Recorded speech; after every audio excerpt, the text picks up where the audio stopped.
चिंता मत करो, क्योंकि जिंदगी में किस्मत बदलती रहती है। आईना वही रहता है, बस तस्वीर बदलती रहती है।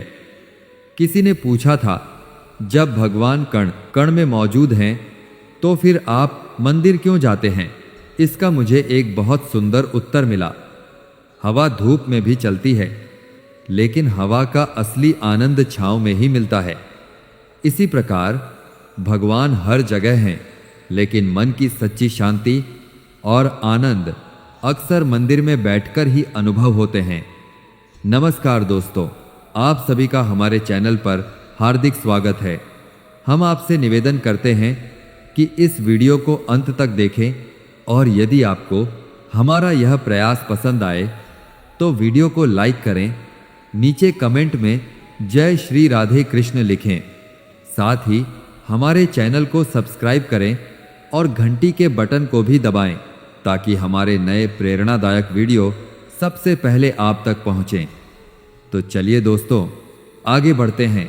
श्री कृष्ण कहते हैं कि किसी के एक या दो गलत कार्यों के आधार पर उसे हमेशा के लिए बुरा मान लेना उचित नहीं है। समय और परिस्थितियां बदलती रहती हैं, इसलिए किसी का अपमान न करें और न ही किसी को छोटा समझें। समय किसी से भी अधिक शक्तिशाली है और जैसे सूर्य धीरे धीरे ऊंचाई पर पहुंचता है, वैसे ही व्यक्ति का उत्थान भी समय के साथ होता है।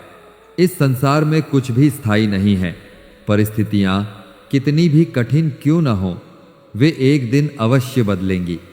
स्वयं को अत्यधिक तनाव में रखने से बचें और धैर्य के साथ हर स्थिति का सामना करें। कुएं में उतरते समय बाल्टी झुकती है, लेकिन झुकने के बाद वह भरकर ही बाहर आती है। जीवन भी कुछ ऐसा ही है, जो झुकना जानता है वह अवश्य कुछ न कुछ प्राप्त करता है। यही जीवन जीने का सार है। कर्म अच्छे हो तो किस्मत दासी बन जाती है और नियत शुद्ध हो तो घर ही मथुरा काशी बन जाता है। दयालुता एक कार्य नहीं, बल्कि जीवन शैली होनी चाहिए।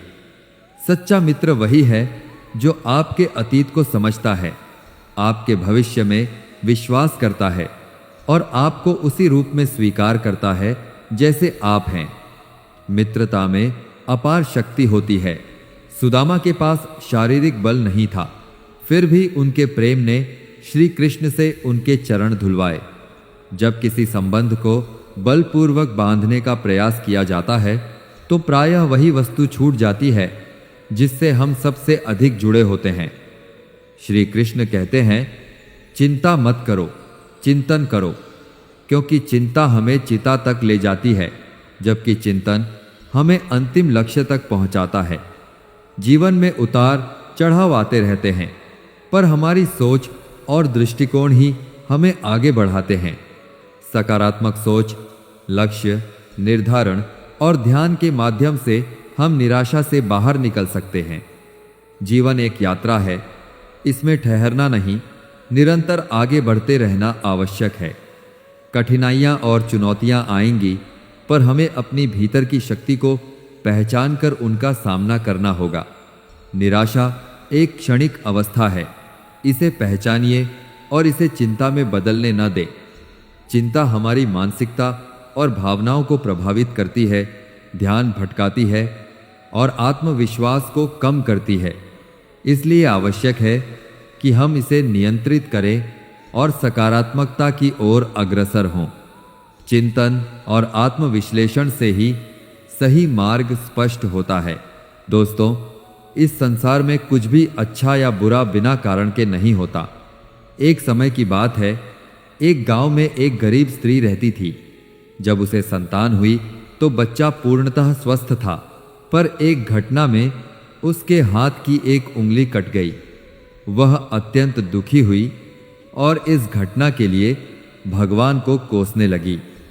समय बीतने पर एक दिन उस गांव में साधु के वेश में एक मायावी राक्षस आया, जो अपनी शक्ति बढ़ाने के लिए बच्चों की बलि देता था। उसने उस बच्चे को भी चुना, पर जैसे ही वह बलि देने लगा, उसे अपने गुरु की शर्त स्मरण हो आई कि बलि के लिए बच्चे के सभी अंग पूर्ण होने चाहिए। विवश होकर उसने उस बच्चे को छोड़ दिया। जब माँ ने अपने बच्चे को सुरक्षित देखा तब उसे यह अनुभूति हुई कि इस संसार में जो कुछ भी घटित होता है, चाहे अच्छा लगे या बुरा, वह बिना कारण के नहीं होता। इससे हमें यह सीख मिलती है कि कर्म किए बिना और उसका फल पाए बिना कोई नहीं रह सकता। मनुष्य का शरीर एक क्षण के लिए भी बिना कर्म के नहीं रह सकता। संपूर्ण सृष्टि का प्रत्येक कण निरंतर कर्म में संलग्न है। सोते समय भी हमारा मन सक्रिय रहता है। हम श्वास लेते हैं और शरीर के भीतर असंख्य सूक्ष्म क्रियाएं चलती रहती हैं। कर्म से बचना असंभव है, पर भगवान यह भी सिखाते हैं कि कर्म के बंधन में नहीं बंधना चाहिए। जो भी हम करें, यह भाव रखें कि करने वाला मैं नहीं, वह परमात्मा है। मैं तो केवल निमित्त मात्र हूं। यह कार्य मेरे द्वारा हो रहा है, मेरे द्वारा कराया जा रहा है। जब हमारी सोच इस स्तर पर पहुंच जाती है, तब न दुख रहता है, न अहंकार और न ही भीतर कोई भार। दोस्तों, दूसरों के गुलाम रहकर खुश रहने की बजाय आजाद होकर अपने दुखों का सामना करना जिंदगी में कहीं अधिक सार्थक होता है। भले ही कष्ट स्वयं के हिस्से में आए, लेकिन यदि मनुष्य स्वतंत्र है तो वही उसका वास्तविक अस्तित्व है। भगवत गीता में गुलामी को मृत्यु से भी अधिक भयानक बताया गया है, क्योंकि गुलामी केवल बाहरी नहीं होती। मनुष्य अपने ही मन, अपने विचारों और अपनी इच्छाओं का भी गुलाम बन जाता है।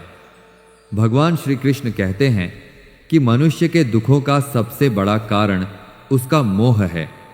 मोह से अज्ञान उत्पन्न होता है और अज्ञान से जीवन में समस्याएं आरंभ हो जाती हैं। महाभारत में धृतराष्ट्र का उदाहरण हमारे सामने है। उन्हें अपने पुत्र दुर्योधन से इतना गहरा मोह था कि वे उसे अधर्म के मार्ग से रोक ही नहीं पाए। पुत्र मोह ने उनके भीतर से धर्म, विवेक और ज्ञान सब कुछ छीन लिया और अंततः उसी मोह के कारण उनका सर्वनाश हुआ। श्री कृष्ण ने अर्जुन से कहा था कि जब ज्ञान की धारा बहती है तो वह सबसे पहले मोह को नष्ट करती है, क्योंकि मोह ही अज्ञान की जड़ है। इतिहास में यूनान के सम्राट सिकंदर का प्रसंग भी यही सिखाता है। सिकंदर पूरी दुनिया को जीत लेना चाहता था। एक दिन एक नागा साधु ने उससे पूछा कि यदि तू पूरी दुनिया जीत भी लेगा तो उसके बाद क्या करेगा, क्योंकि इसके आगे कोई दूसरी दुनिया है ही नहीं। यह सुनकर साधु जोर जोर से हंसने लगा। साधु की बातों ने सिकंदर को भीतर तक हिला दिया। उसने स्वीकार किया कि उसने कभी इस प्रश्न पर विचार ही नहीं किया था। वह अभी दुनिया जीत भी नहीं पाया था, लेकिन जीतने के विचार मात्र से ही निराश हो गया, क्योंकि उसे समझ में आ गया था कि मोह का अंत कहीं नहीं है। सिकंदर ने साधु से पूछा कि आप क्यों हंस रहे हैं? साधु ने उत्तर दिया कि तू पूरी दुनिया जीत लेगा, फिर भी तुझे निराशा ही मिलेगी, क्योंकि तू संसार के मोह में बंधा हुआ है। मेरे पास कुछ भी नहीं है, फिर भी मैं सदा प्रसन्न हूं, क्योंकि मुझे किसी वस्तु का मोह नहीं है। वास्तव में मोह ही जीवन के दुखों का मूल कारण है। यह मोह घर परिवार का हो सकता है, सफलता का हो सकता है, सुख, सुविधा, मान, सम्मान या पद का भी हो सकता है। जहां मोह होगा वहां दुख निश्चित रूप से आएगा। मोह सफल हो तब भी दुख देता है और असफल हो तब भी दुख देता है। श्री कृष्ण कहते हैं कि जो मोह का त्याग कर देता है उसे मेरी कृपा प्राप्त होती है और वह परम आनंद को प्राप्त करता है। भगवान श्री कृष्ण यह भी कहते हैं कि जो हुआ वह अच्छा हुआ, जो हो रहा है वह अच्छा हो रहा है और जो होगा वह भी अच्छा ही होगा। भूत का पश्चाताप मत करो, भविष्य की चिंता मत करो, वर्तमान में जीना सीखो। तुम्हारा क्या गया है जिसके लिए तुम रोते हो? तुम क्या लेकर आए थे जो खो दिया? तुमने क्या उत्पन्न किया था जो नष्ट हो गया? जो कुछ लिया इसी संसार से लिया और जो दिया इसी संसार को दिया, खाली हाथ आए थे और खाली हाथ ही जाना है। जो आज तुम्हारा है वह कल किसी और का था और परसों किसी और का हो जाएगा। इसी को अपना मानकर मग्न रहना ही दुख का कारण बनता है। दोस्तों, एक बार की बात है, एक व्यक्ति नदी के किनारे घूम रहा था। अचानक उसकी नज़र बहते हुए किनारे पर आ लगी एक चांदी की छड़ी पर पड़ी। वह अत्यंत प्रसन्न हुआ और तुरंत उसे उठा लिया। कुछ देर बाद धूप तेज हो गई तो उसका मन नदी में स्नान करने का हुआ। उसने सोचा कि यदि छड़ी किनारे रखी तो कोई चुरा लेगा, इसीलिए वह उसे हाथ में लेकर ही स्नान करने लगा। तभी एक तेज लहर आई और उस छड़ी को बहा कर ले गई। वह व्यक्ति रोता बिलखता तट पर बैठ गया। तभी उधर से एक संत गुजरे और उससे दुख का कारण पूछा। उसने बताया कि स्नान करते समय उसकी चांदी की छड़ी नदी में बह गई। संत ने आश्चर्य से पूछा कि तुम छड़ी लेकर स्नान क्यों कर रहे थे? व्यक्ति ने कहा कि वह छड़ी उसकी नहीं थी, उसे तो यही मिली थी।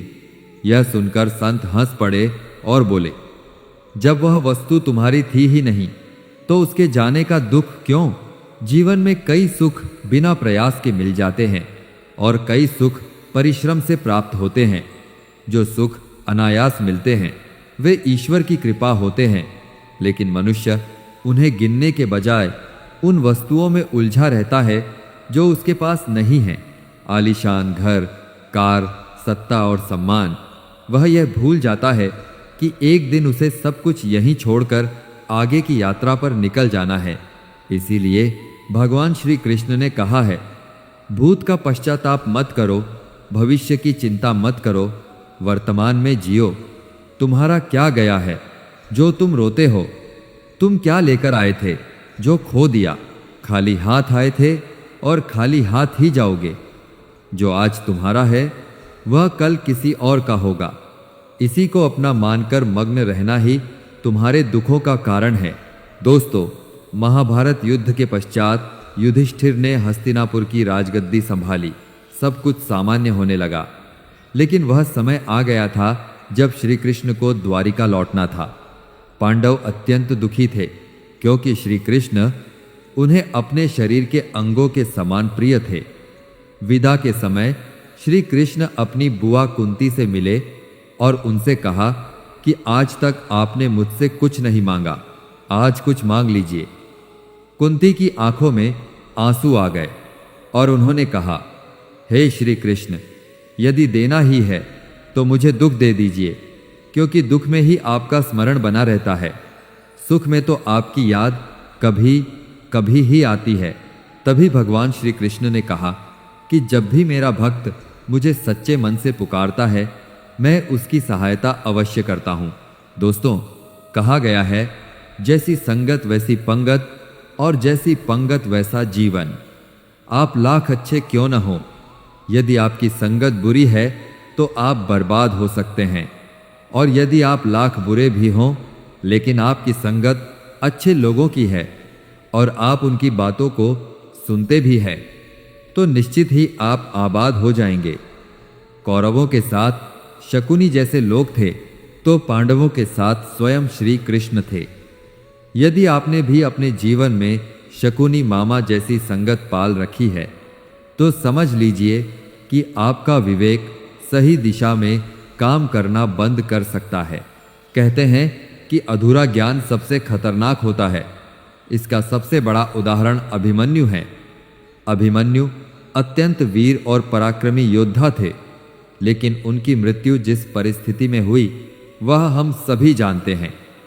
चक्रव्यूह में प्रवेश करने का ज्ञान तो उन्हें था, लेकिन उससे बाहर निकलने का पूर्ण ज्ञान नहीं था। यही अधूरा ज्ञान किसी भी व्यक्ति के लिए विनाश का कारण बन सकता है। इसीलिए आवश्यक है कि आप अपने ज्ञान को पूर्ण करें और किसी एक विषय में दक्षता अवश्य प्राप्त करें। महाभारत में ऐसे कई मित्र थे जिन्होंने अपनी ही सेना के साथ विश्वासघात किया। कुछ लोग ऐन समय पर पाला बदलकर कभी कौरवों के साथ तो कभी पांडवों के साथ हो गए। शल्य और ययुत्सु इसके उदाहरण हैं। इसीलिए कहा जाता है कि कई बार शत्रु मित्र के भेष में हमारे साथ रहते हैं और हमारे अनेक रहस्य जान लेते हैं। कुछ ऐसे पात्र भी थे जो दोनों पक्षों में दिखाई देते हैं, जैसे भीष्म, द्रोण और विदुर, जो कौरवों के साथ रहते हुए भी अंततः धर्म के पक्ष में अर्थात पांडवों के साथ खड़े हुए। मित्रों, शकुनी ने पांडवों को फंसाने के लिए जुए का षड्यंत्र रचा, जिसके कारण पांडवों ने अपना सर्वस्व दांव पर लगा दिया और अंततः द्रौपदी तक को दांव पर रखना पड़ा। इसके परिणाम क्या हुए यह हम सभी जानते हैं। इसीलिए जुआ, सट्टा और षड्यंत्र से सदैव दूर रहना चाहिए, क्योंकि ये मनुष्य के जीवन को अंधकार में धकेल देते हैं। मित्रों, महाभारत का युद्ध केवल अस्त्र शस्त्रों से नहीं बल्कि वचनों और व्यवहार से भी भड़का। यदि कुछ लोग अपने शब्दों पर संयम रखते, यदि कटु वचन न बोले जाते, तो संभव है कि युद्ध टल भी जाता। शिशुपाल और शकुनी सदैव चुभने वाली बातें किया करते थे और उनका अंत क्या हुआ यह भी सभी जानते हैं। इससे यह सीख मिलती है कि कुछ भी बोलने से पहले विचार अवश्य करना चाहिए, क्योंकि कई बार शब्द ही सबसे पहले विनाश का कारण बनते हैं। महाभारत में पांडव युद्ध नहीं चाहते थे, लेकिन श्री कृष्ण ने उन्हें यह सिखाया कि जब किसी समस्या का समाधान शांतिपूर्ण तरीके से संभव न हो, तब युद्ध ही अंतिम विकल्प रह जाता है। कायर लोग युद्ध से पीछे हटते हैं। युद्ध भूमि में पहुंचकर भी अर्जुन युद्ध करने से हिचकिचा रहे थे। तब भगवान श्री कृष्ण ने उन्हें गीता का उपदेश दिया और समझाया कि न कोई मारता है और न कोई मरता है, सभी केवल निमित्त मात्र हैं। आत्मा अजर और अमर है, इसलिए मृत्यु का भय व्यर्थ है। जीवन में केवल दानी और उदार बने रहना ही पर्याप्त नहीं होता। महाभारत में कर्ण के जीवन के उतार चढ़ाव हमें यह सिखाते हैं कि इस क्रूर संसार में अपना अस्तित्व बनाए रखना कितना कठिन होता है। समय के अनुसार स्वयं को बदलना आवश्यक है, लेकिन वह परिवर्तन ऐसा होना चाहिए जिसमें सबका हित निहित हो। कर्ण ने अपने जीवन के लक्ष्य तो प्राप्त किए, लेकिन वे महान इसलिए नहीं बन सके क्योंकि उन्होंने अपनी शिक्षा और सामर्थ्य का उपयोग समाज से बदला लेने की भावना से किया। बदले की भावना से किया गया कोई भी कार्य समाज का कल्याण नहीं कर सकता। कर्ण समाज को बहुत कुछ दे सकते थे, लेकिन समाज के प्रति उनके भीतर घृणा का भाव था। कर्ण के लिए शिक्षा का उद्देश्य समाज की सेवा नहीं बल्कि अपने अपमान का प्रतिशोध लेना था। इसी कारण समाज और कर्ण दोनों को ही अपने अपने कर्मों का दंड मिला, और आज भी वह कथा हमें यही संदेश देती है। यदि कर्ण यह समझ पाते कि समाज भी मनुष्यों द्वारा ही निर्मित है और उसे बदला जा सकता है, तो संभवतः वे समाज से संघर्ष करने के बजाय उसे सुधारने का मार्ग चुनते। ईमानदार और बिना शर्त साथ देने वाले मित्र जीवन को बदल सकते हैं। पांडवों के पास श्री कृष्ण थे और कौरवों के पास महान योद्धा कर्ण। दोनों ने ही अपने अपने पक्ष को निस्वार्थ भाव से पूरा समर्थन दिया। यदि कर्ण पांडवों के पक्ष में होते तो संभवतः युद्ध का परिणाम कुछ और ही होता। पांडवों ने सदैव श्री कृष्ण की बातों को ध्यान से सुना और उन पर अमल किया, जबकि दुर्योधन ने कर्ण को केवल एक योद्धा समझकर अपने स्वार्थ के लिए प्रयोग किया। धृतराष्ट्र अपने पुत्रों के प्रति अत्यधिक भावुक और आसक्त थे। यही कारण था कि उनका एक भी पुत्र उनके वश में नहीं रहा। पुत्र मोह ने उन्हें अंधा कर दिया और वे सही गलत का भेद भूल बैठे। महाभारत हमें यह भी सिखाती है कि आवश्यकता से अधिक भावुकता मनुष्य को दुर्बल बना देती है और विवेक नष्ट कर देती है। किसी भी कार्य में शिक्षा और कर्म योग्यता का अत्यंत महत्व है।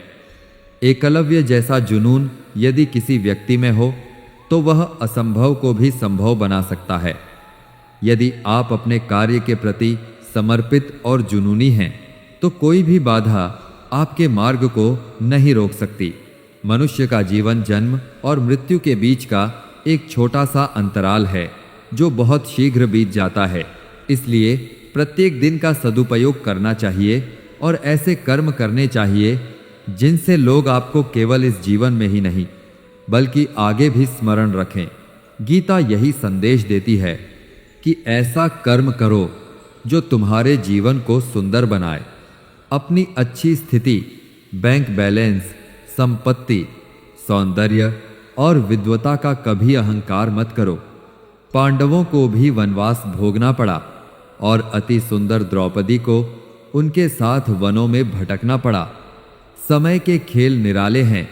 भीष्म के कारण अंबा का जीवन नष्ट हुआ और उसी ने शिखंडी के रूप में जन्म लेकर प्रतिशोध लिया। महाभारत के ऐसे अनेक प्रसंग हमें यही सिखाते हैं कि अहंकार और मोह के पतन में देर नहीं लगती। अत्यधिक लालच मनुष्य की जिंदगी को नरक बना देता है। जो आपका नहीं है उसे अनीतिपूर्वक लेने या छीनने का प्रयास कभी न करें, क्योंकि आज नहीं तो कल उसका दंड अवश्य मिलता है। हमेशा शांत रहें, क्योंकि शांति मनुष्य को भीतर से बहुत मजबूत बनाती है। लोहा ठंडा होने पर ही मजबूत होता है, लेकिन गर्म होने पर उसे किसी भी आकार में ढाला जा सकता है। ठीक उसी प्रकार क्रोध की अवस्था में मनुष्य कमजोर हो जाता है, जबकि शांति में वह स्थिर और सुदृढ़ रहता है। किसी विपत्ति के समय आपके जीवन में ये 7 गुण आपकी रक्षा करते हैं।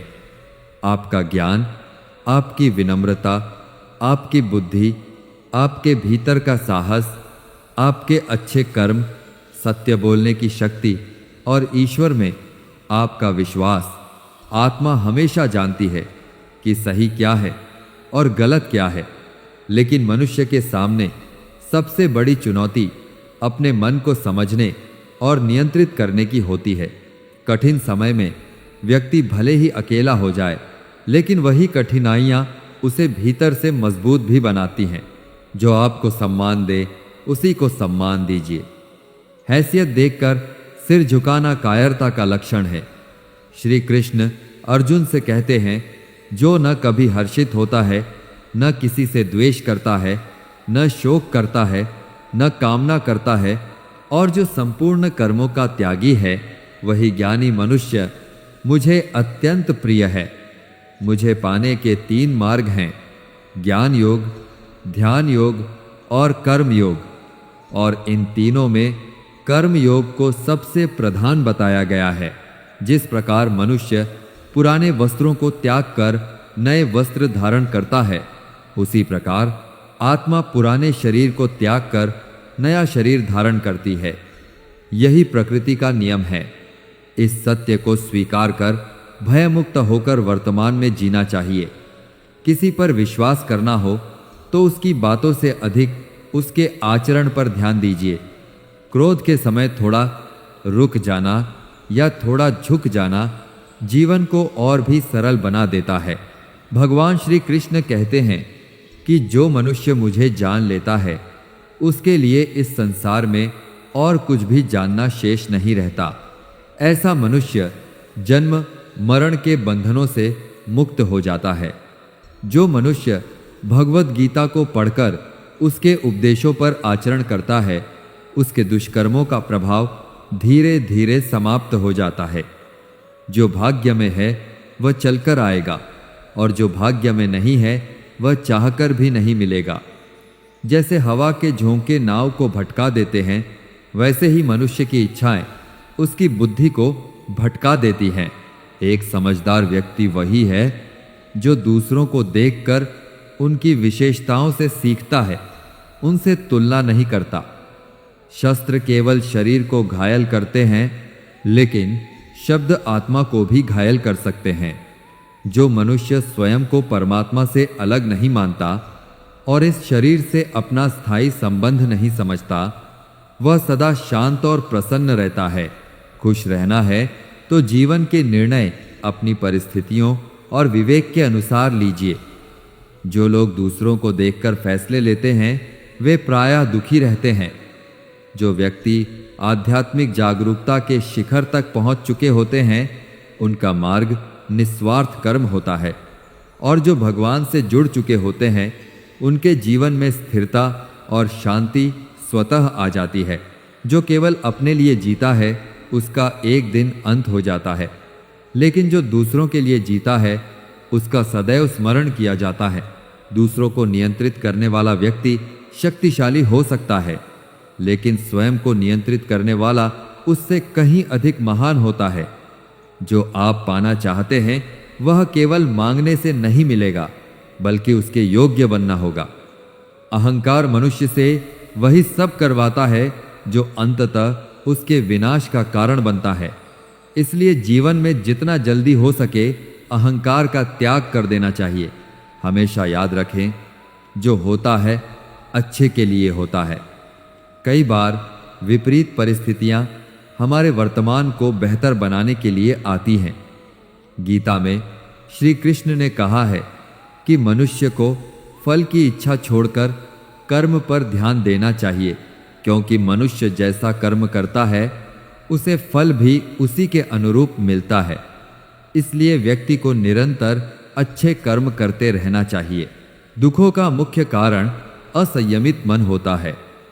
गीता में श्री कृष्ण ने कहा है कि जिस व्यक्ति ने अपने मन पर नियंत्रण पा लिया वह व्यर्थ की चिंताओं और अनावश्यक इच्छाओं से दूर रहता है और अपने लक्ष्य को भी सरलता से प्राप्त कर लेता है। क्रोध में मनुष्य अपना विवेक खो बैठता है और आवेश में आकर ऐसे कार्य कर बैठता है जो स्वयं के लिए हानिकारक होते हैं। इसलिए क्रोध को स्वयं पर हावी नहीं होने देना चाहिए और गुस्सा आए तो स्वयं को शांत करना चाहिए। कामयाब होना है तो एक बात गांठ बांध लीजिए, पांव भले ही फिसल जाएं, लेकिन जुबान कभी नहीं फिसलनी चाहिए। परिवार को मालिक बनकर नहीं बल्कि माली बनकर संभालिए, जो सबका ध्यान रखता है लेकिन किसी पर अधिकार नहीं जताता। श्री कृष्ण कहते हैं कि आलसी व्यक्ति कभी सफल नहीं हो सकता। जिसे जीवन में केवल आराम प्रिय है और मेहनत से डर लगता है, वह सफलता कैसे प्राप्त करेगा?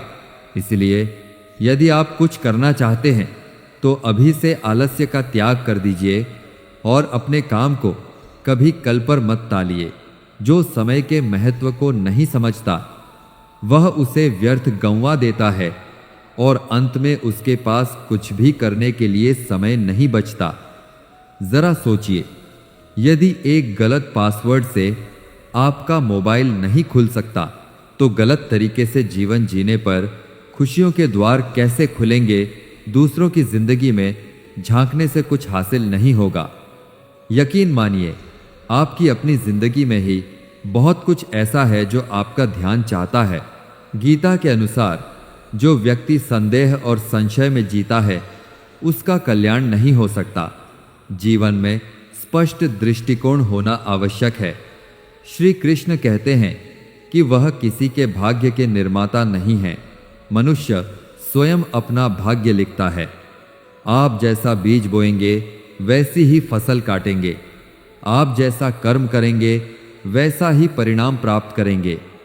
विद्यार्थी यदि मन लगाकर परिश्रम करें तो परीक्षा में अवश्य सफल होंगे।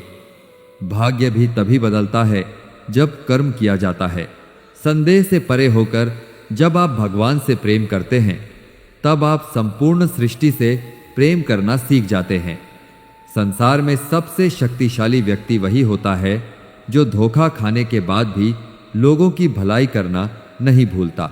श्री कृष्ण कहते हैं, सीधे इंसान को कभी धोखा मत देना, क्योंकि सीधे इंसान का न्याय ऊपर वाला अलग तरीके से करता है। हर जलते दिए के नीचे अंधेरा होता है और हर रात के बाद सवेरा अवश्य आता है। मुसीबत देखकर घबराना नहीं चाहिए, क्योंकि हर मुसीबत अपने साथ सफलता का बीज लेकर आती है। यदि आप अपनी वर्तमान अप्रिय अवस्था से मुक्त होना चाहते हैं तो सबसे पहले अपनी मानसिक निर्बलता को दूर कीजिए, क्योंकि मजबूत मन के साथ ही परिवर्तनकारी निर्णय लिए जा सकते हैं। जिस मनुष्य के पास धैर्य की शक्ति होती है उसकी ताकत का कोई मुकाबला नहीं कर सकता। गलत लोगों की हार उसी क्षण तय हो जाती है जब सही लोग चुप हो जाते हैं। यह आवश्यक नहीं कि हर स्थान पर हम उत्तर दें। कुछ बातों को ईश्वर पर छोड़ देना ही उचित होता है, क्योंकि जब ईश्वर उत्तर देता है तो संसार मौन हो जाता है। मनुष्य अपने भाग्य का निर्माता स्वयं है। जो जैसा कर्म करता है वैसा ही बन जाता है। परम सौभाग्यशाली वे हैं जिनके पास भोजन के साथ भूख, बिस्तर के साथ नींद, धन के साथ धर्म और विशिष्टता के साथ शिष्टता भी हो। दृढ़ इच्छा शक्ति वह शस्त्र है जो आपके ध्यान और क्षमता में अद्भुत परिवर्तन लाती है। मन के हारे हार है और मन के जीते जीत, क्योंकि जैसा हम सोचते हैं वैसा ही बनते जाते हैं। मनुष्य ही कर्म करने वाला प्राणी है, इसलिए कर्म करना उसका धर्म है।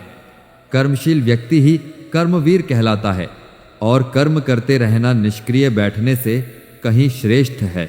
यह कलयुग है, इसलिए यह भ्रम त्याग दीजिए कि बिना किसी प्रयोजन के कोई संबंध निभाएगा। अपने भीतर ऐसा मूल्य अवश्य रखिए कि लोग आपको पाने की चाह रखें, क्योंकि खाली वस्तु को लोग प्रायः त्याग देते हैं। जब जन्म और मृत्यु दोनों ईश्वर की इच्छा से होते हैं तो उनके बीच की व्यवस्थाओं में भी उनका ही विधान कार्य करता है। जब हम किसी के साथ बुरा करते हैं तो वास्तव में अपने ही लिए दुख का बीज बोते हैं, क्योंकि अंततः फल हमें ही भोगना होता है। ईश्वर के न्याय में कुछ भी बेहिसाब नहीं जाता। यदि चाबियों के गुच्छे में से कौन सी चाबी ताला खोलेगी यह ज्ञात न हो और बार बार प्रयास करने पर भी ताला न खुले तो अधिकतर लोग आशा छोड़ देते हैं। किंतु धैर्य रखिए, संभव है अंतिम चाबी ही ताला खोल दे। इसलिए जीवन में जब भी हिम्मत टूटे तो यह स्मरण रखिए। एक समय की बात है, एक राज्य था। उसके राजा की सभी पड़ोसी राज्यों से गहरी मित्रता थी और सबका वहां आना जाना लगा रहता था। वे समय समय पर आभूषण, वस्त्र, अन्न और विविध उपहार भेजते रहते थे, जिससे परस्पर प्रेम और सद्भाव बना रहता था। एक दिन उनके दरबार में एक विदेशी मेहमान आया और उसने जाते समय राजा की आवभगत से खुश होकर राजा को एक विशेष पत्थर उपहार में दिया। राजा को वह पत्थर बहुत ही अच्छा लगा। राजा ने अपने मंत्री को उस पत्थर से भगवान की मूर्ति बनवाने का आदेश दिया। राजा उस पत्थर से बनी मूर्ति को अपने राज मंदिर में लगवाना चाहते थे। राजा की अनुमति लेकर मंत्री राज्य के सबसे अच्छे मूर्तिकार के पास जाता है और उसको पत्थर देकर कहता है कि इससे भगवान की एक अच्छी सी मूर्ति बना दो। इसके बदले में तुम्हें जो चाहिए वह मिलेगा और साथ ही 700 सोने की मोहरें दी जाएंगी। यह सुनकर मूर्तिकार बहुत खुश हो जाता है। वह अपनी सभी वस्तुएं और औजार लेकर काम शुरू करता है। वह उस पत्थर पर चोट मारने लगता है ताकि उसकी अच्छी सी मूर्ति बना सके। कई बार चोट मारने लगता है, मारने पर भी वह पत्थर नहीं टूटा। उसने उस पत्थर पर लगभग 50 चोटें मारी, पर वह पत्थर टूटा ही नहीं।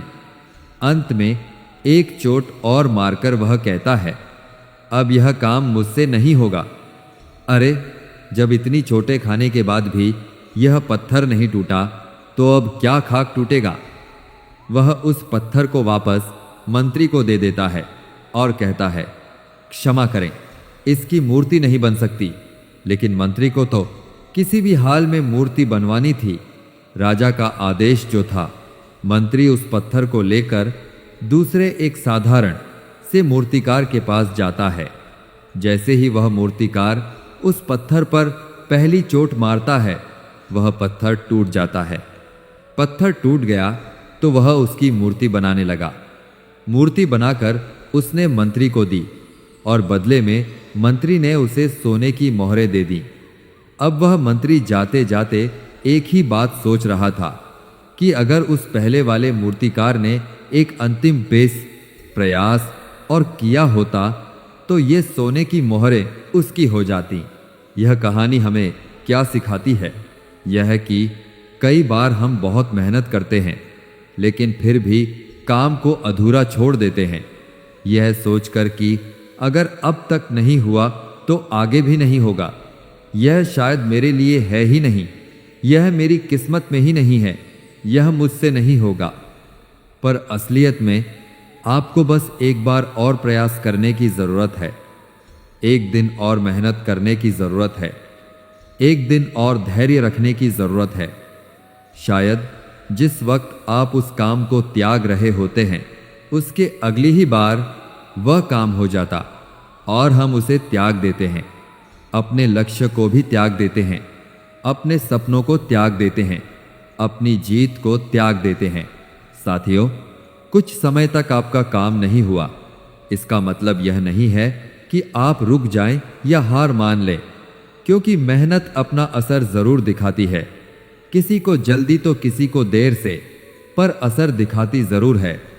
इसलिए हारो मत, बस मेहनत करते रहो, नए नए तरीके ढूंढते रहो जिससे आपका काम हो जाए, जिससे आपको आपके फल मिल जाएं, जिससे आप सफल हो जाएं। क्योंकि अगर आप रुक गए तो वे सोने की मोहरें कोई और ले जाएगा। साथियों, जीवन में अगर आपको कठिनाइयां मिल रही हैं तो घबराइए नहीं, क्योंकि यदि हमें गुलाब की तरह खिलना है तो कांटों से तालमेल की कला सीखनी ही होगी। कमल को देखा है ना, गंदगी में भी कितनी शान से लहराता है। बस यही तो है जीवन के साथ तालमेल की कला। मुस्कुराइए, क्योंकि जिंदगी बहुत खूबसूरत है और मुस्कुराने के लिए यह वजह ही काफ़ी है कि ईश्वर हमसे प्रेम करता है। भगवान श्री कृष्ण ने जो गीता का ज्ञान अर्जुन को दिया था, वह संदेश पूरी मानव जाति के लिए उपयोगी है। भगवान श्री कृष्ण कहते हैं कि आज जो तेरा है कल वह किसी और का था और आने वाला कल किसी और का हो जाएगा। तू संपत्ति और वस्तुओं से आसक्ति मत पाल, ये तेरी मृत्यु के बाद यही रह जाएंगी। अर्जित करना है तो परिवार का प्रेम और अपनत्व अर्जित कर, जो हमेशा तेरे साथ रहेगा। मित्रों, यदि इस वीडियो ने आपके मन की गहराई को छुआ हो तो कमेंट में जय श्री कृष्ण अवश्य लिखिए। वीडियो को लाइक करें, इसे उन लोगों के साथ साझा करें जिनका आप दिल से भला चाहते हैं और चैनल को सब्सक्राइब करना न भूलें। जल्दी ही मिलेंगे एक और आध्यात्मिक तथा मोटिवेशनल यात्रा के साथ। तब तक के लिए जय श्री कृष्ण।